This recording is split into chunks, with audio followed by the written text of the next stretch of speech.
మొన్న ఈ మధ్య కాలంలోనే 2 రోజుల కిందటగా టీవీలలో, పేపర్లలోనూ, సోషల్ మీడియాలోనూ విపరీతంగా వైరల్ అవుతూ ఉన్న వార్తా విషయాలు మనందరికీ కూడా కనిపిస్తూ ఉన్నాయి.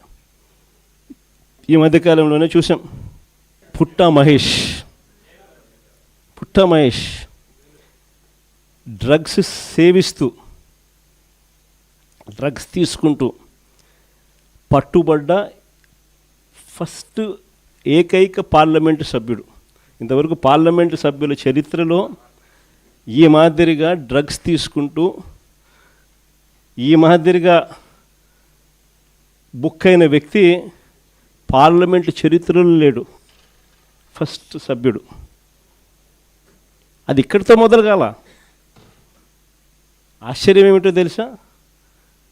అది చంద్రబాబు నాయుడు గారి ఆయన అనుసరించే వైఖరి నుంచి మొదలవుంది. మహేష్తో మొదలై పుట్టా మహేష్తో ఆగిపోలా. దీనికి ముందు